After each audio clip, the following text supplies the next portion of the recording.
Namaste, Suswagatam, and welcome to our Sunday edition of 𝗙𝗡𝗏𝗏 Words of Wisdom on our Virat Hindustan Sangam social media channels. We are today at episode number 216, and our topic for today is Has Indian Foreign Policy in West Asia Failed? And Dr. Subramanian Swamy, in the next 30 to 45 minutes, will be discussing this topic with our panel of Dr. Arvind Chaturvedi and Ramesh Swamy. We welcome you all to our show. And as you know, we are not only on YouTube and Facebook, but we are on various other channels and podcasts, and you can always go to YouTube of Virat Hindustan Sangam and listen to today's program and all the past 250 episodes of 𝗙𝗡𝗏𝗏 Words of Wisdom.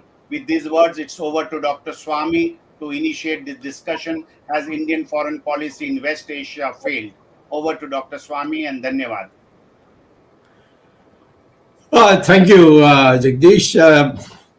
We have earlier discussed specifically the question that arose with Hamas illegally entering Israel and committing horrible excesses on men and women and children. Today I'm talking of the broader picture. Why is that India is not being, shown as amounting to anything in this whole matter that is there? Neither the Arabs are looking to India, nor the Israelis, who have the Americans on their side, require India. So the question arises: why has the our policy failed? I'd like to tell you that we have a long history of our relationship in West Asia, and that was started by when Jawaharlal Nehru was there. And Jawaharlal Nehru wanted the support of the Muslim countries, because he was also within India. He was very keen for Muslims to support the Congress party in elections and so on. So that's how it started. And then when Mrs. Gandhi's time, it went a little further. And Egypt, which was that time Nasser, who was very left-wing and anti-West, and Saddam Hussein, and people like that in the Arab nations, that Turkey now. So all these have been anti-West, anti-West in particular, anti-American and anti-Israel. And the propagation essentially was that Israel is an usurper in the territory which really belongs to the Palestinians, which is rubbish, because the matter was considered and debated in the United Nations thoroughly. And a vote was taken, and the vote was that the Jews should be restored the territory which they had been earlier evicted by the Arabs. So therefore, Israel was created. But after creation, 48, immediately there was a war which the Israelis, because of their guts and they having come through very hard life, were very, people who were ready to fight and pay with their lives. And even young people joined in the fight, and they won that 1948 conflict. And then in I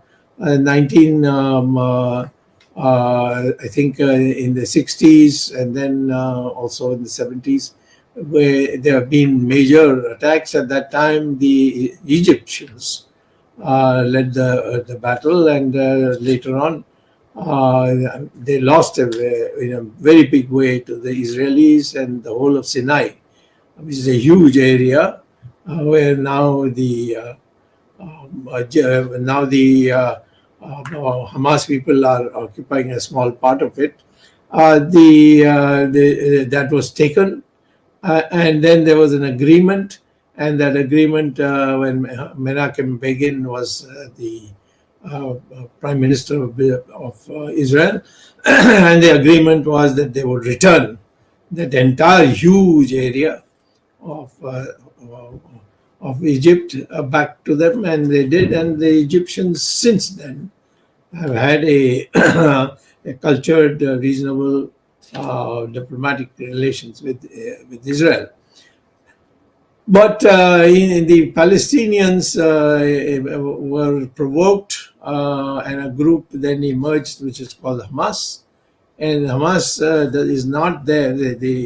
When the agreement was reached between with Yasser Arafat and the Israeli Prime Minister, the idea was that they will get a small part of West Bank, which is a part of Israel, and a part in Sinai, which is Egyptian mostly, but a part which will be called Gaza. So that was given, and over the years, the matter developed. Institutions were created, and elections took place. So why I'm giving you all this is that the Middle Eastern problem really was on a low key. It was on a low temperature. Until this happened, it is not that Hamas is attacked for the first time. They did in 2008 and 2009 also. And and the same bloody way, they butchered innocent people, and then they were thrashed, and ultimately there was a peace treaty, and the matter was concluded. But this time, the Israelis feel that it can't go on each time, so they have taken a decision, and the decision is that Hamas should be eliminated completely. They are willing to work with the Palestinians, but not with Hamas. Now, Hamas is an extremist. It's a terrorist organization, and it just wants a breathing time so that they can recover again. They are financed by a whole lot of people in the Middle East. Iran does give them money. I don't know Iran is whether it's doing it just to buy peace with the Hamas or not. But the fact is, Iran is very much a financier of thing. So, what is the role that we could have played? If after all this Nasser and Saddam Hussein, all these people we cultivated, the Russians or the Soviet Union also helped us in these areas. Why is it that we are not able to speak to these people? Why we are not? The Americans at least have one clarity, and that is that bottom line is Israel. And if Israel is under threat, then we stand by Israel, full stop. Otherwise, they have good relations with everybody. Now, this time, many of these countries which had good relations with America have been sort of low-key. For instance, Saudi Arabia is a very important country, and it has been almost out of the picture in this whole thing. And their MBS, as he's called, Mohammed bin something, is a Raja, is a one of the part of the kingly family, but in terms of brains and in terms of his ability to decide, he is the top man in Saudi Arabia. The one above him is also his relative. He is not, he's not very active, and so MBS is the one who really decides on Saudi Arabia. But Saudi Arabia is now this time neutral. In fact, before this Hamas thing happened, Saudi Arabia was in a deep discussion with Israel to have an embassy of Israel opened up in Saudi Arabia. Would have been a huge change. You know that in UAE, the Israelis have opened and many other the Arab countries which are not in the picture, which are not being publicized, the Israelis have diplomatic relations, which is a major new development. I think Hamas has been provoked to do this, partly. I mean, of course, themselves are violent, so it doesn't need much provocation, but they've been provided weapons, money, etc., to see that Israel is not able to develop diplomatic relations with Arab countries and have a long-term solid peace. So at this stage, what is our record? We find that we curry favor with all these Arab countries, but when the chips are down, the Arabs don't treat us very well. Now, take for example Qatar. They have threatened to. I mean, their legal body has said that some 7 or 8 of our senior high-level people, the high-level people of the Navy went there for the purpose of helping the Qataris to develop certain techniques in naval warfare, and they have been taken to jail, and then now they've been told that they'll be hanged or executed, whatever. And India is, just like flapping. I mean, what is it doing? Where is our policy? I mean, why have we got diplomatic relations with Qatar if you are not able to get Qatar to quietly exchange these people? Saying that, maybe we can make a statement that we were careless or whatever. But the fact is that you can't hang them. And the process is on. And I'm sure that if India's pathetic situation continues, I'm sure if there's no possibility of India retaliating in any way, these people will be hanged. And earlier on, even that one of these people in the BJP, a girl said something. I don't know what she said, and it doesn't matter what she said. But Qatar took a terrific exception to it. And then our people had to go and beg the Qataris to forgive her and all that. And she is now put into hiding. So therefore, we have no policy. We are all the time thinking what will irritate the Arabs and then try to see whether we can accommodate it. Is there one of them who would vote for us on Kashmir? I doubt it. So consequently, our failure policy has failed. And it has to be admitted. I mean, Mr. Modi can't go on pretending that everything, China policy has failed, the Russian policy has failed, the Ukraine policy has failed. I don't think there's any country, even, of course, the Nepalis are gone with the Chinese. The Bhutanese are gone with the Chinese now. Bangladeshis are gone with the Chinese. Burma or Myanmar has gone with Chinese. The Sri Lankans are still bravely holding on to our friendship, but ultimately, for their own economic development, the Chinese are offering them all kinds of things. It's going to be very difficult for them to stand out. And Maldives, which was always very strongly with us, Maldives has just had a new election, and the new government has said we have got nothing to do with India, and those soldiers who have been posted in India by India at their request, they must go back immediately, and they've all been told to get out and go back. So, I mean, here we are here in a situation where all these concrete facts are there. So, of a failure in our policy. What is it that we can say that this country is strongly for us? This country will speak up for us. There's not a single. All that happens is Doval goes there, but Doval himself on Qatar, I don't know whether he has some other considerations also there. Some people talk about his son running a company and so on and so forth. So, and there are in Twitter all kinds of reports of it, and I think the Prime Minister should probably call him and ask him whether he and his have something common, some problem. Qatar, he being Doval, for instance, went by a private jet provided by Qatar to go and catch somebody in some one of these islands where they had escaped, some Indian bank or something they had escaped. So Mehul Chokshi, I think Mehul Chokshi. yes. What? Chokshi. The guy was That's right. Chokshi. That's right. Correct. Correct. And so we don't have a East Asia policy, West Asia policy. We have we are supplicants with all of them. And on the other hand, when it comes to Israel, we put say this condition, that condition.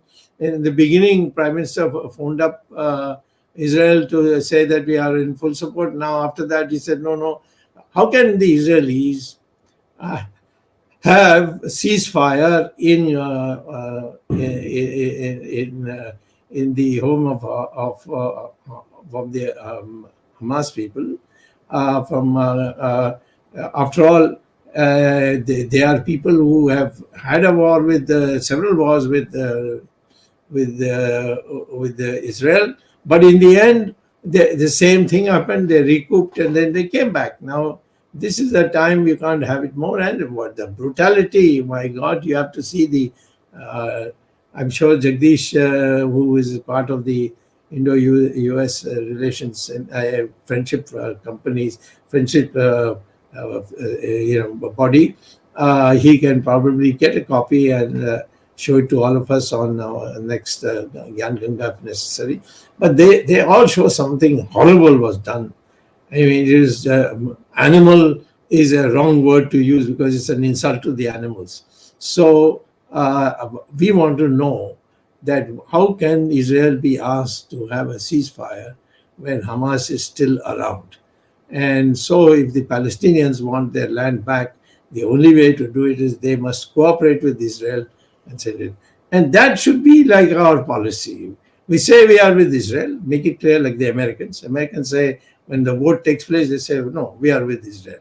We won't be in the middle, we are abstaining and so on. A big country of 1.4 million people is abstaining. It's shocking.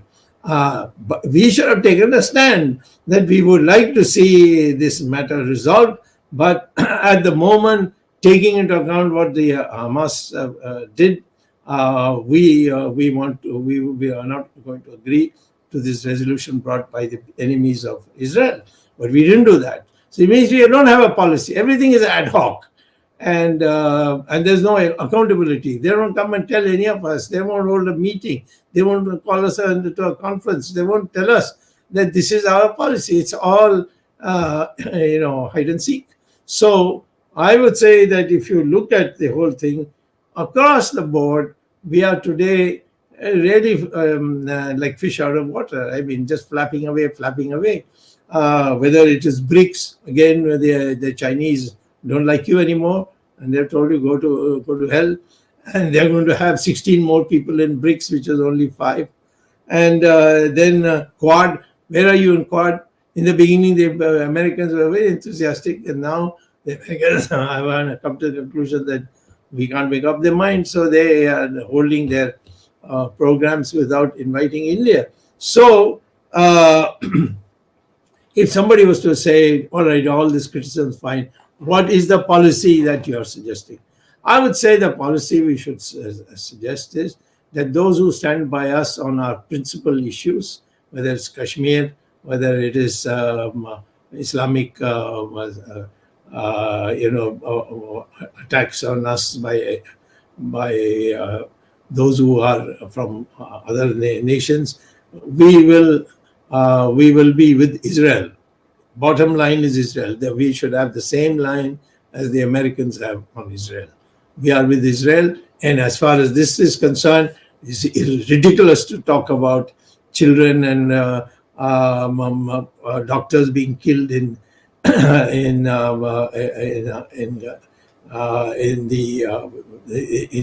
Hamas's place, because the fact of the matter is that these are all people who have done horrible things, and they have to be identified.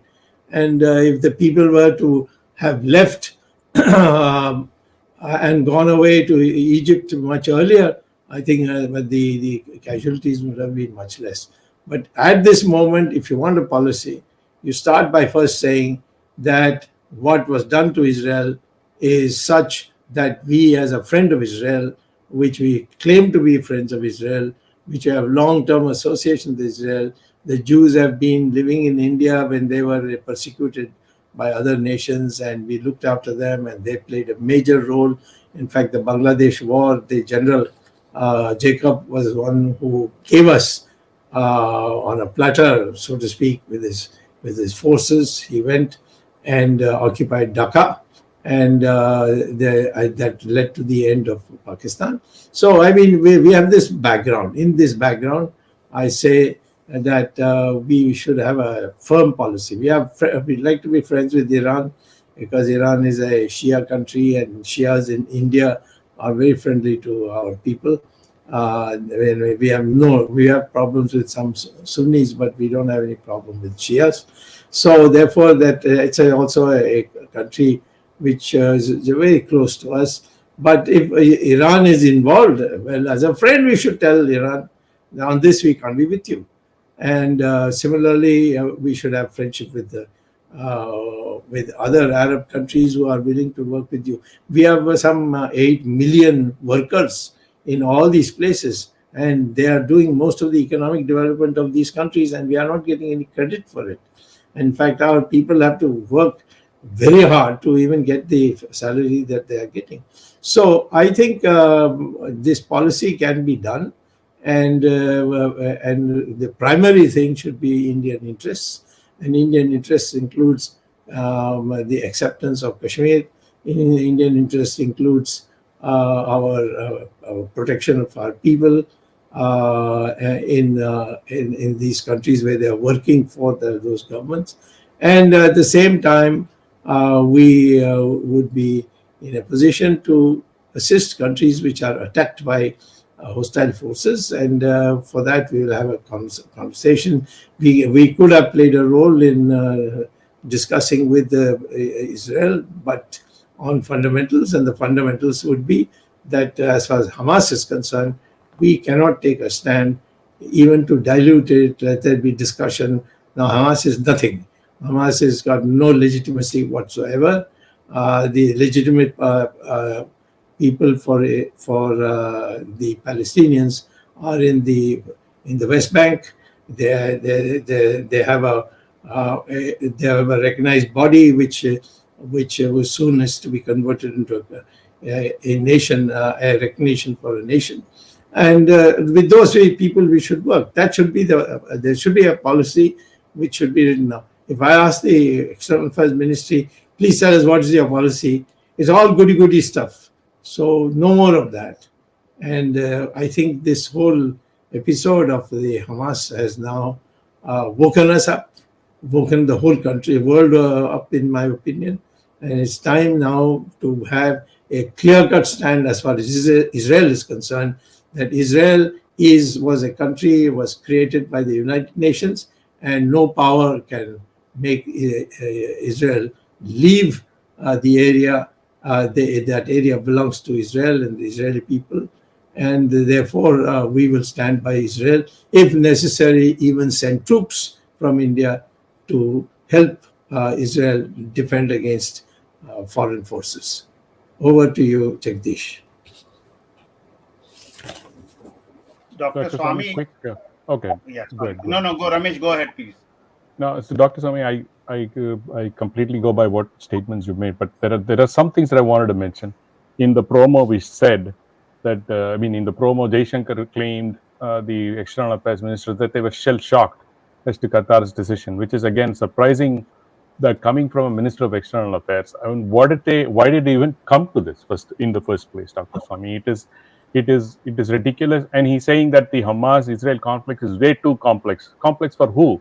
For you to understand a basic thing what you mentioned, Dr. Swamy, that Hamas is a terrorist organization.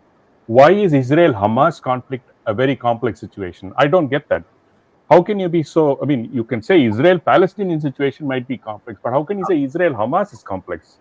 It is a very clear, cut and dry, black and white situation where Hamas killed 1,000+ innocent citizens, children, women, beheading babies, and you say it is a complex issue. There is misplaced priorities, Dr. Swamy. I absolutely have no clue. As you have mentioned many times before, all these decisions are being made by some bunch of morons sitting in PMO, and declaring every policy, be it finance, be it economy, be it the economy of the country, be it foreign affairs, external affairs. You can't keep doing these kind of delivery and you keep constantly calling him waiter, because that's what he's doing. He's just delivering stuff. Somebody else has ordered, you're delivering something. So obviously the title waiter kind of suits him. Coming back to Qatar, Dr. Swamy, one thing, why is India not putting their foot down? Is it because America has a base there, and is that pushing back India, saying, oh, we can't say anything for want of angering America? Why is India being such a coward to take on Qatar, Dr. Swamy? I don't think it's got anything, just a quick answer, it's got anything to do with America.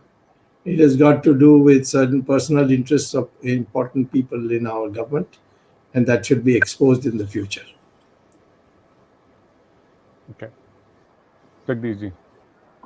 No, Dr. Swamy, I totally agree and support you on this issue of India standing with Israel. It's not something which you have been saying today. You have been saying virtually for the last 40 years, when it was not fashionable for people to say. But many people, especially the government, in its whatever jugglery they want to do, which was done earlier by the Congress and the BJP, then also opposed it. What jugglery they are doing is just like the bat in Panchatantra.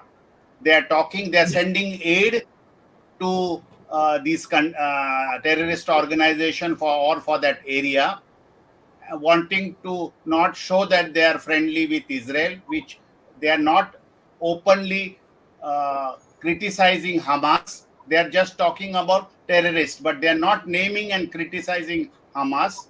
And the fact is, the Hamas in the Gaza Strip is hiding behind civilians and using the hospital areas also to hide and when an attack takes place, they are saying that no, children and others are involved or they are victims. But they forget that what happened on that fateful Saturday when people were attacked by the Hamas, and brutality. In fact, to our viewers, I must tell you, we are not able to even play those videos or circulate the videos because the Hamas has done such act of cruelty, with even pregnant women being, their stomachs been slit.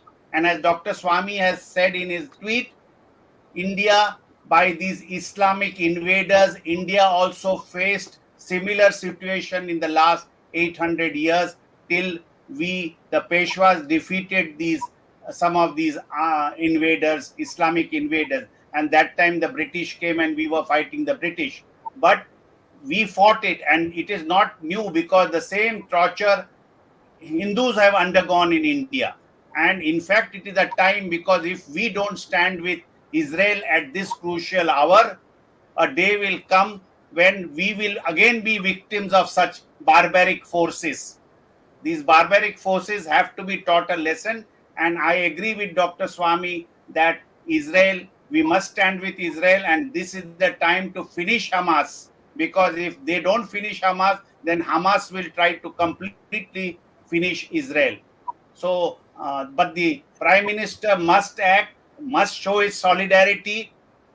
The Prime Minister has not yet said anything about the hostages held by this terrorist organization. In fact, many of the Indian Jews who have migrated back to Israel, they are very upset. Many of them were BJP supporters. And I don't mind saying this openly because we have received numerous WhatsApp messages that they are confused with the statement of Mr. Narendra Modi. They, all throughout from 80s, some of these Jews in India were BJP supporters, and they are now shocked that earlier we used to blame the Congress and the Muslim parties for misleading our rulers. But today, even Mr. Modi is towing the same line. In fact, people in Israel want India to solidly back them. And this is our prayer that these hostages must come out, be rescued. And at the same time, India must solidly stand with Israel. Yeah, let me just make a quick reply before there are others also who have to speak. You see, there are three important entities in the West Asia. One is Iran, which is closest to us in terms of geography. The other is Saudi Arabia, and the third is Israel. Now, Iran is a Shia nation, and the Shias and the Sunnis, they have never had good relations, but that's another issue, which some other time. The Saudi Arabians is led by an extremely astute person who is the number 2 in the royalty list, but he literally runs the show. He is very, very smart. For instance, he was bold enough to tell the women that if you want to drive cars, you can drive. They were banned from driving cars in Saudi Arabia. Can you believe it? But he is now modernizing Saudi Arabia in a big way. So he is a person, and he has stayed out of this whole thing. Yes, and I'm not concerned. So I think India should have had a West Asia policy where the three countries, Israel, Saudi Arabia, and Iran, these three should have been given primacy in terms of sending people, talking, bringing their leaders here, meeting our people. None of this diplomacy was done. All the time, fly to either Moscow or fly to, now of course you can't fly to Beijing, or go to Washington and then have the media say what wonderful things we have, Modi has done, or our government has done. This is all that we're doing. There's nothing concrete. West Asia is not Palestine. Palestine is a very small part. If you really want to know, Palestinians are 54% of Jordan. There is a country. It's not that they don't have a country. Israelis, Jews, they were the ones who didn't have a country. But the Palestinians have a country. And after the accord that took place in 1992-93, the civilized parts of the Palestinians are working very normally. It's when Hamas came into the picture, it was basically to disrupt the whole thing. And therefore, we should have, if you wanted as a big country with the 1.4 billion people, you wanted to play a role, you should have contacted Iran directly, you should have contacted Saudi Arabia directly, and you should have spoken to the Israelis by going there. The Prime Minister could have gone if the President of the United States can come there and not fear that he might be bumped off, or the Foreign Secretary is almost all the time there. None of our people have gone to Jerusalem. And this is a very shocking thing, that if you think Israelis are your friends, you should have gone at this stage, and what we did. So these are the things that clearly show that we are basically people who are working for some personal interests of some officials, and not in terms of national policy for the country. Arvind, आप कुछ पूछेंगे हिंदी में? Yeah, Dr. Swamy, I agree with you about these three countries. You named Saudi, Iran, and Israel. Of course, the first one, Saudi, also provides a lot of employment to our people. If we look at from the economic relations point of view or economic trade point of view, we are heavily dependent on West Asia, especially the Middle East part of West Asia, in terms of oil.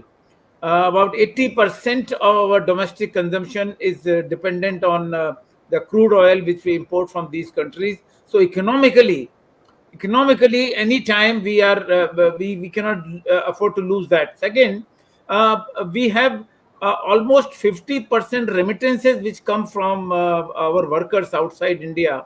50% comes from this region, which is about 19 countries that we are talking about. West Asia. And in terms of the money, that's also sizable. Third is trade. India's exports, if you look at, barring US and China, I think Saudi Arabia and the other countries in the West Asia are a very important region as far as our international trade is concerned. But unfortunately, having said all that, let me tell you, unfortunately, except Saudi Arabia, there's my reading, that except Saudi Arabia, India's relationship one-on-one with any one of these remaining 18 countries is not clear. We are so confused. We have one step forward, one step backward, blow hot and blow cold policy towards every country. And you mentioned about these three countries, but look at Afghanistan. Look at Iraq and Iran, Syria, Qatar, for example. I think some viewers are also raising this issue that our Navy officers were pronounced that death punishment, and India government has not done anything in order to plead that. So irrespective of what we are talking about Israel-Palestine conflict, or we are talking about Turkey, or we are talking about, any of these issues that we are talking about in West Asia, India's policy is always confused. And especially after the recent takeover by the ex-foreign secretary, Mr. Jaishankar, but what statement he gave yesterday? Yesterday, he was at a newspaper summit in New Delhi, Hindustan Times Summit, and he said, it's a very tough world, and the world is getting tougher. And at times, he has made statements suggesting that India cannot fight China because China is too big. These kind of statements, India's foreign minister, which is the largest country in the world, and we have almost 17-18% population, though we do not have economic population. But if a foreign minister talks like that, that clearly suggests that India's foreign policy is a failure. Time and again, even in this program, even the last week when we had the program, we had almost concluded with evidence that India's foreign policy has failed. And naturally, West Asia policy is only a subset of India's foreign policy. So I think maybe one very easily common statement can be made, obvious conclusion can be drawn, and that is that India's West Asia policy has failed and failed miserably. Yes.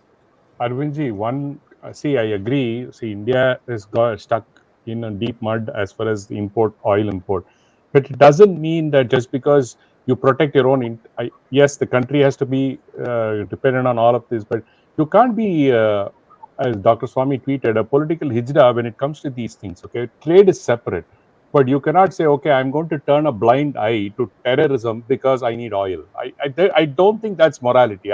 India has never stood for immoral, behavior anywhere in the world, be it from the days of Ramayana. You can't be immoral. When you say I'm not saying that. I'm just saying, I agree with what you highlighted the importance. In fact, I'm saying, despite of the fact that from economic point of view, West Asia is very important for us, we have not paid sufficient attention as far as foreign policy is concerned. And let me one thing, Arvindji, strength always respects strength. If you're weak, they are not going to respect you. India has always taken a pusillanimous, weak position in external affairs when it comes to this, saying, oh, we don't know what to do. We will sit on the fence. We will sit on the fence here. We will sit on the fence there. It doesn't help, Arvindji, because that is one of the biggest failures of external. If you say foreign policy in India has been sitting on this fence.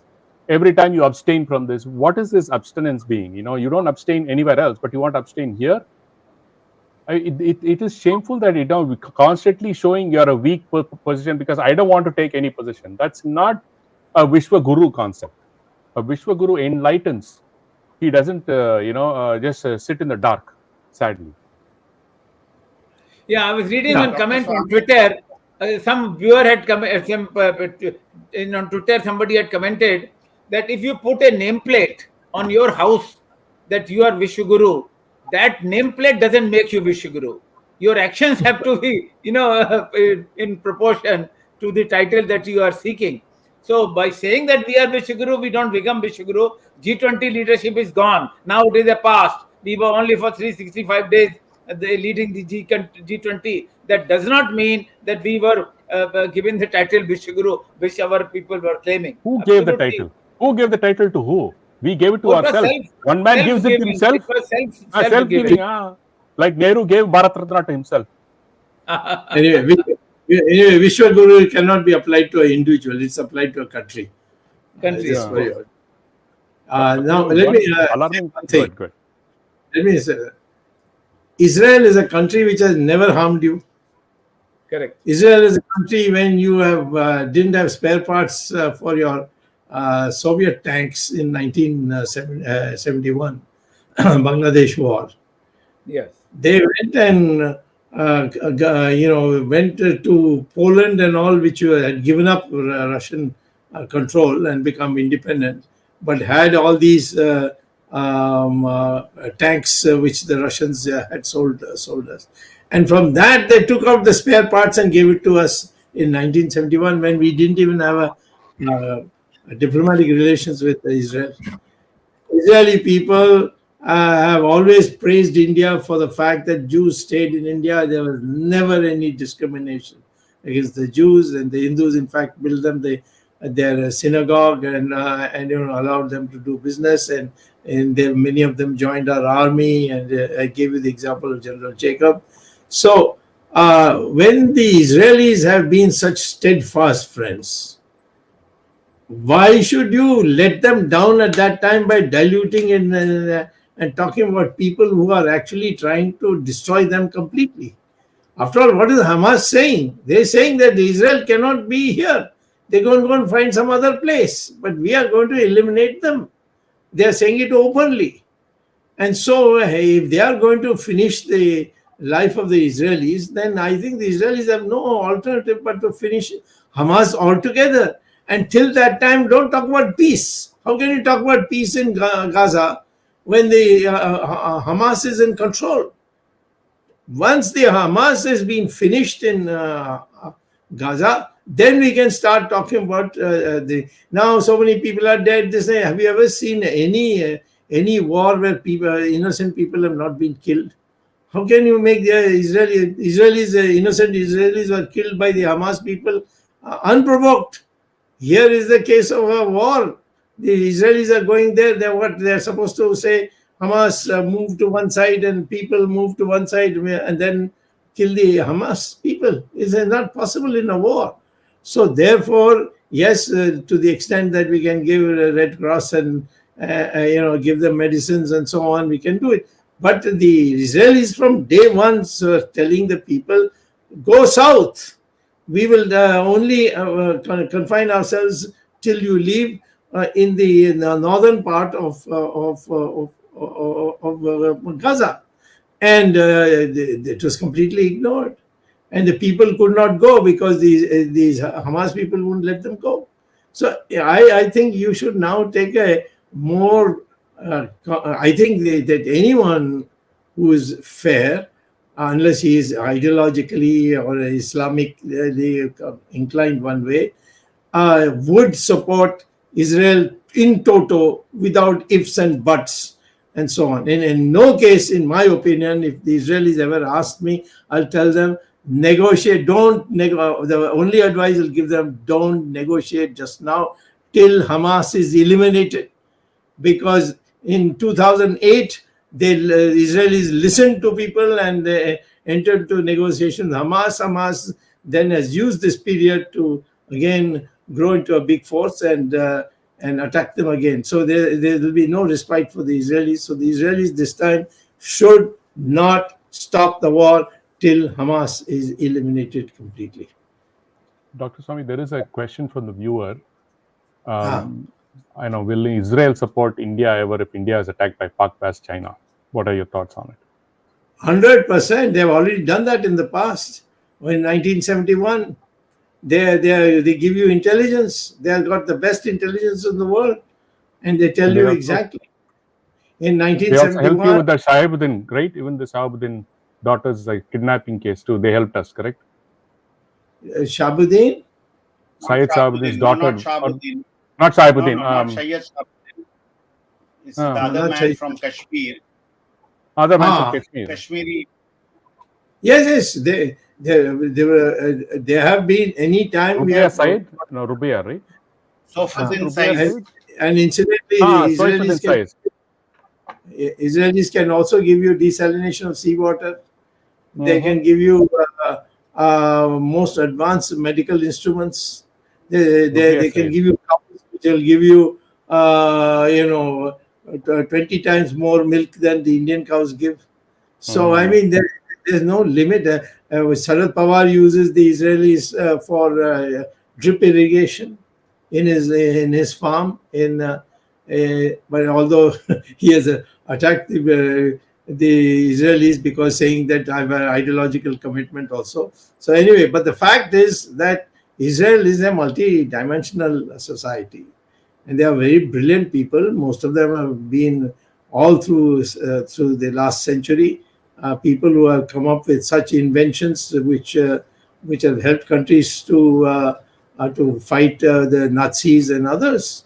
After all, the atom bomb was produced by the Jewish scientists. Oppenheimer is an example about which there's now a movie also. So I would say when you talk about Israel and what benefit you will get, that will come once Israel knows you are unconditionally with them, because for them that is important. It's no use saying we will be non-aligned and this and that. That language cannot help a country which is surrounded by enemies who want to finish them. So at this stage, Hindus and Jews have to come together. If the others don't want to come, if Muslims say no, we can't go with Israel, well, okay, you sit at home. Hindus will side with the Jews in Israel. So that is the way we have to go, and the Israelis must feel that we are friends right to the end. Dr. Swamy, one disturbing trend in America, Dr. Swamy. Yes. Never ever in history has so much of protests happened in America. And yesterday they stormed the White House. The Palestinian support. This is shocking for somebody who has lived here for so long. America has always been on the side of Israel because what they have seen and what they know for a fact. But this time, the leftist and the left loonies have taken over this. And Dr. Swamy, this funding is not coming from America. This kind of protest cannot happen like this in America. This is shocking even for a country like America. So the far left has really taken in the reins. I just wanted to mention that what we are seeing, the protest in America is unprecedented. We have never heard, because I work with the police, so I know a lot of these things that are happening today. They are completely overwhelmed and they're shocked to see this level of protests happening in this country. Well, this has been slowly developing. As you know, when I was teaching at Harvard, I had this problem that whatever I wrote in India and said this should be our policy, they took umbrage and said, no, you can't teach at Harvard because unless you withdraw that statement. I said, sorry, I can't withdraw that statement. You can go to hell. I come to Harvard because you want me to come. I've never said, please take me to teach in your university. You can't get anyone better than me, so you call me. So particularly in the mathematical aspects of economics and the economy of China, they don't get people that easily.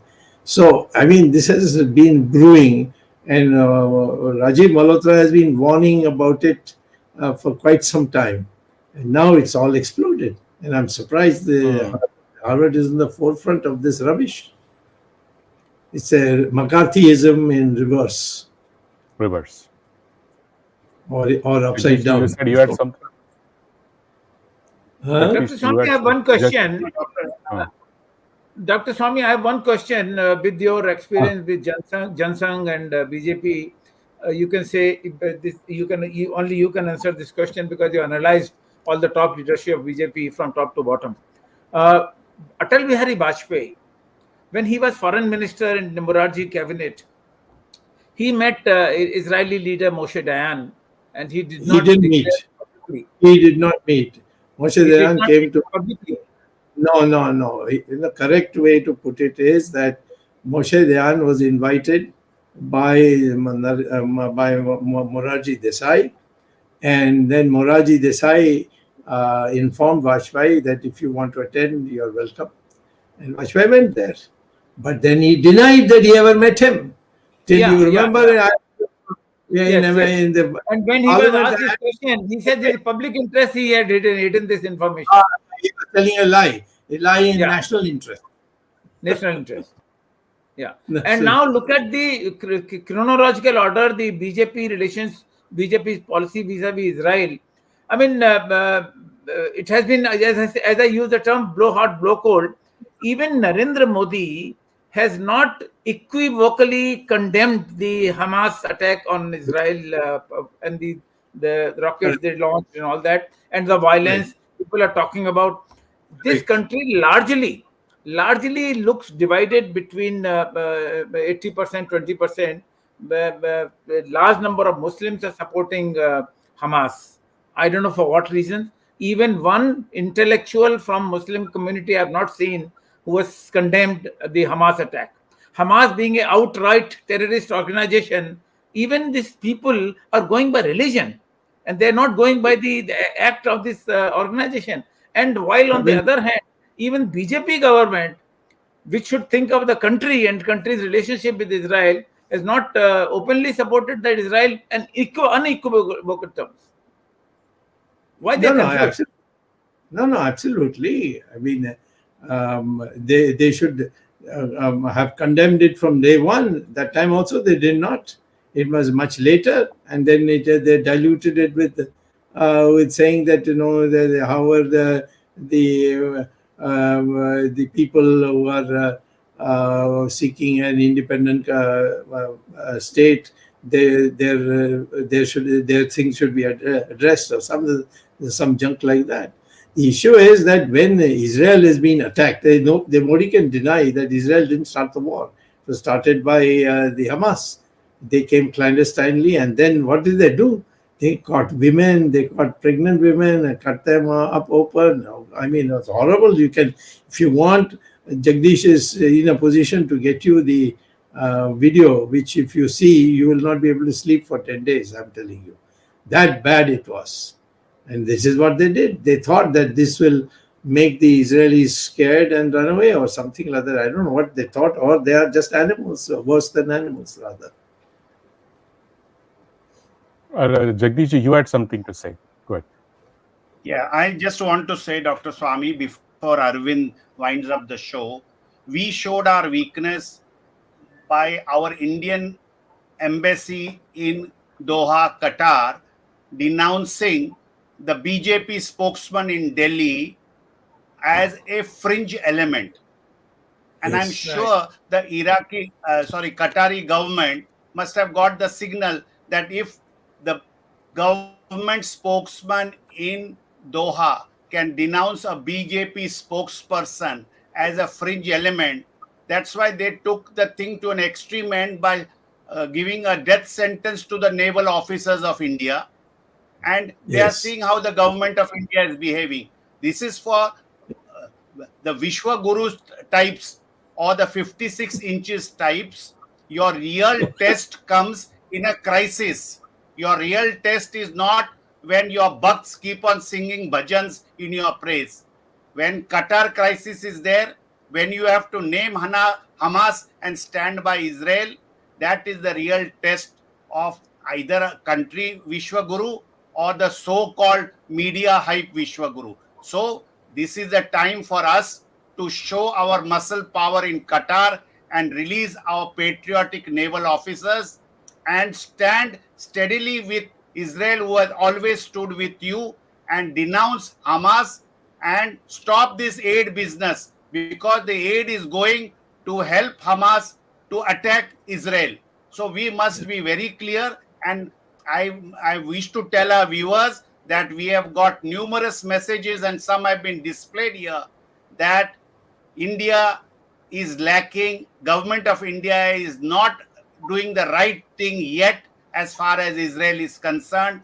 Indians, Jews of Indian origin, are really concerned in Israel. They really thought that Narendra Modi and BJP would be different from the Congress. But unfortunately, the bureaucracy and Jai Shankars of the world, who were there in the foreign ministry and now are glorified waiters, are running the show. This is a very unfortunate situation. The time of the Vishwa Guru is now to show that we stand with Israel firmly and denounce terrorism of the Hamas. This is my statement. Arvind, now you can proceed, or if Dr. Swamy wants to comment anything. One sentence. If tomorrow Israel finishes off Hamas, there will be quiet celebration in at least 8 major Arab countries of West Asia.